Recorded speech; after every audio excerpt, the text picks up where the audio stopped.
Assalamu alaikum viewers and welcome back to my channel Study Law with Bushra.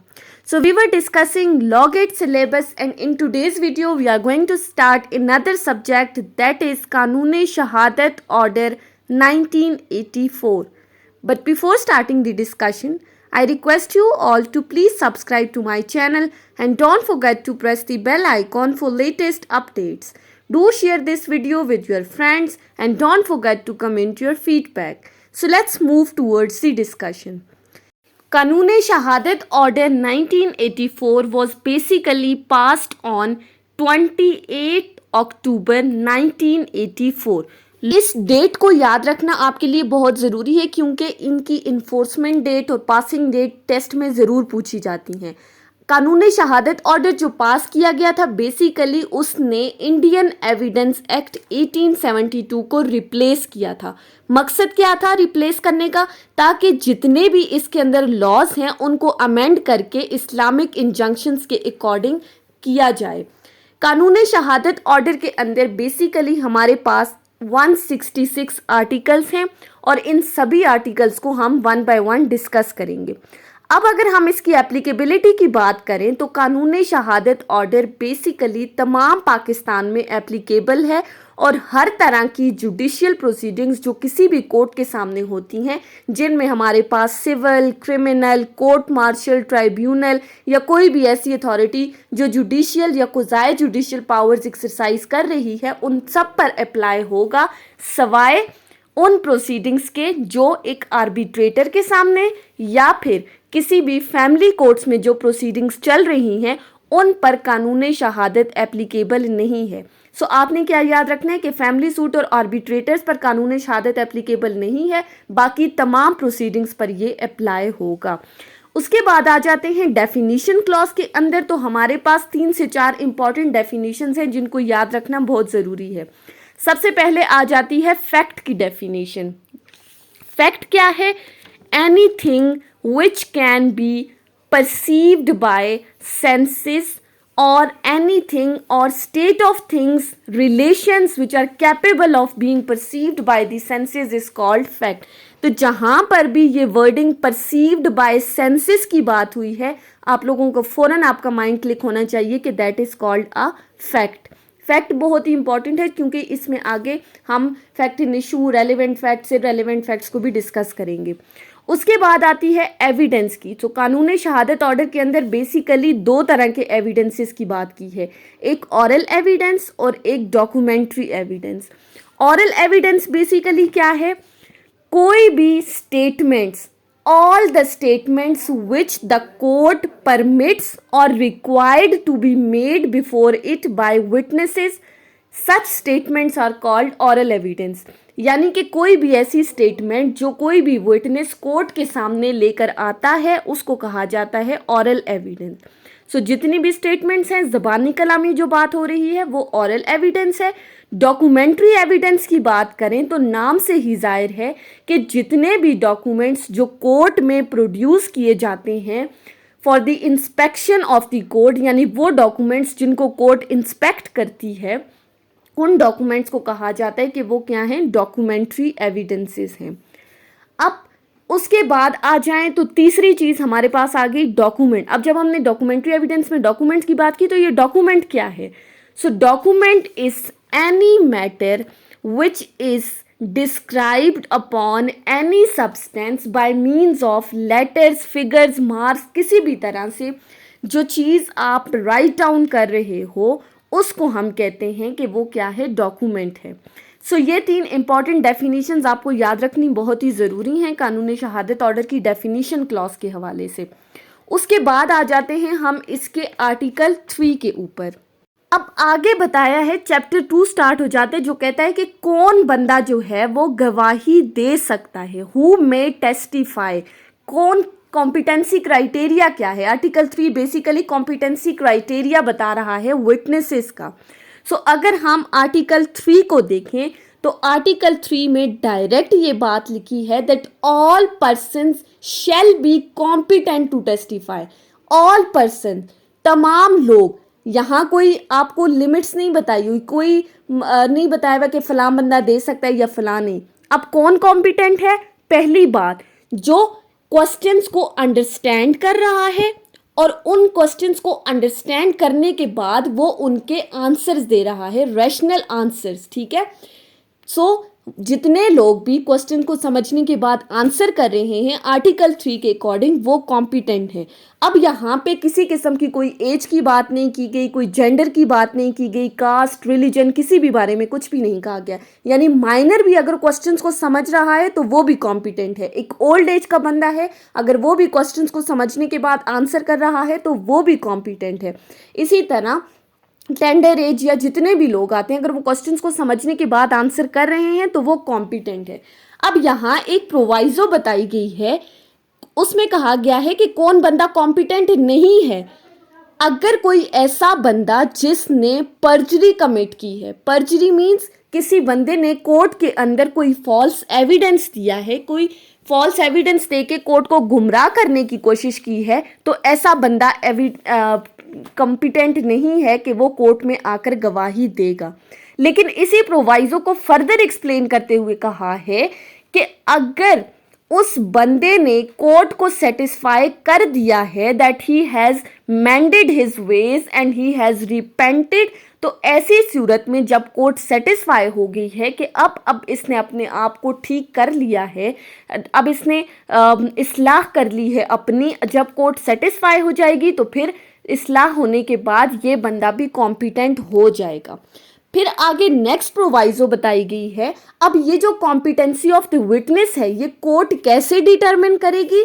उन तमाम qualifications के according जो होली कुरान और सुन्ना में हमें बताई गई हैं, जो इंजंक्शंस ऑफ इस्लाम हैं, तो कोर्ट उन क्वालिफिकेशंस के अकॉर्डिंग किसी भी बंदे को कॉम्पिटेंट करार देगी। ठीक है, तो आर्टिकल 3 सिंपली क्या कह रहा था? हर वो बंदा जो क्वेश्चंस को समझता है, उसके आंसर्स दे रहा है, वो कॉम्पिटेंट है, सवाए ऐसे बंदे के जिसने पर्जरी कमिट की है।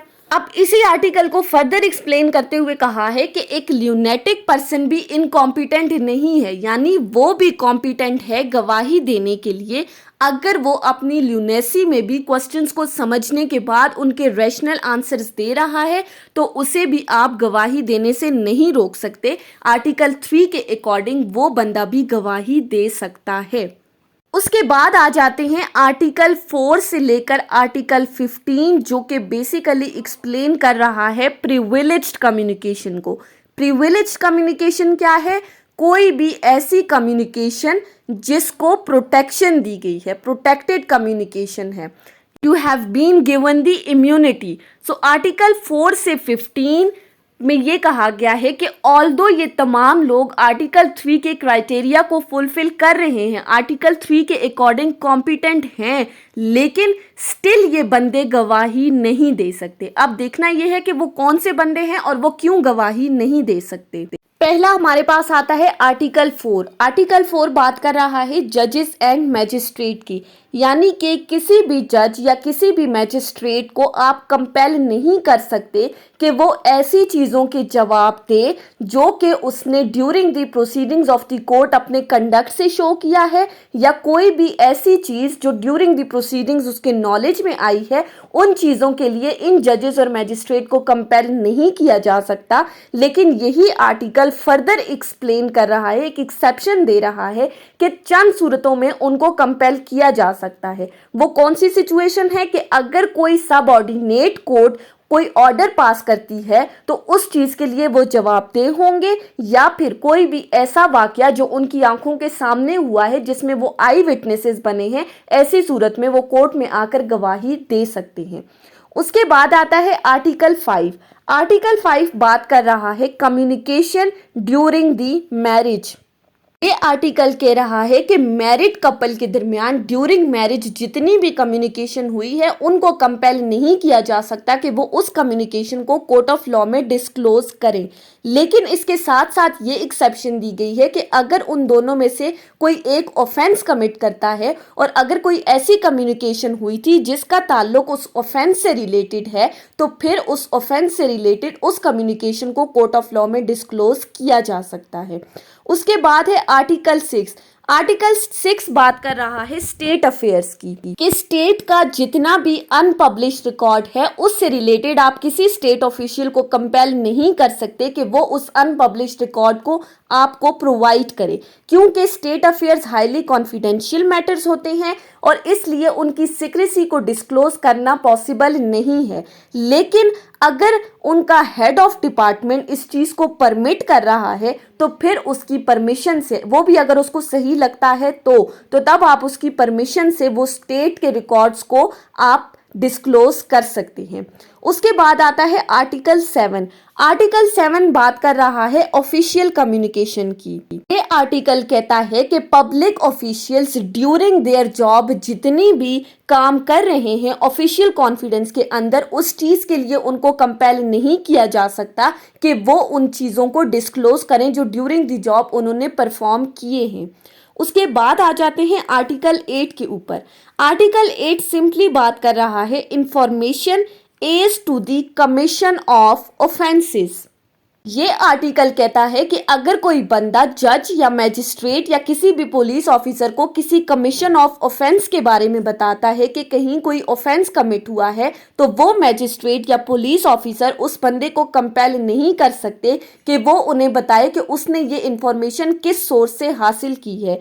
ना ही कोई रेवेन्यू ऑफिसर कोई भी ऐसा काम जो पब्लिक रेवेन्यू के अगेंस्ट हुआ है, कोई ऑफेंस कमिट हुआ है, ऐसे बंदे को कंपेल नहीं कर सकता कि वो ये बताए कि उसने ये इंफॉर्मेशन कहाँ से ली है। उसके बाद आ जाते हैं आर्टिकल 9 के ऊपर।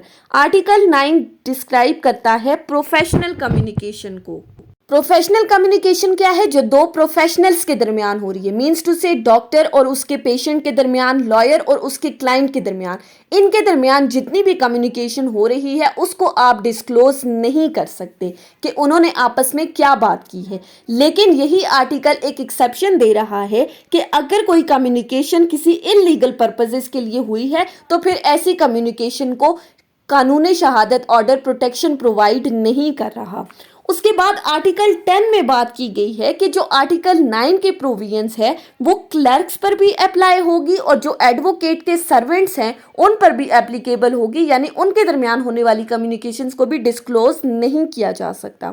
उसके बाद आ जाए तो आर्टिकल 11 कहता है privilege not waived by volunteering evidences. इस आर्टिकल के अकॉर्डिंग अगर कोई बंदा, कोई पार्टी वॉलंटरीली कोई एविडेंस कोर्ट में पेश करना चाहती है तो वो अप टू हिज कॉन्सेंट वो कोर्ट में पेश कर सकती है। आप उसको कंपेल नहीं कर सकते कि वो सारा का सारा एविडेंस कोर्ट में लाए, यानी जितनी भी वो अपनी कॉन्सेंट तक एक्सप्लेन करना चाहती है तो उतनी वो एक्सप्लेन कर सकती है। आप उसको फर्दर एविडेंस के लिए कंपेल नहीं कर सकते।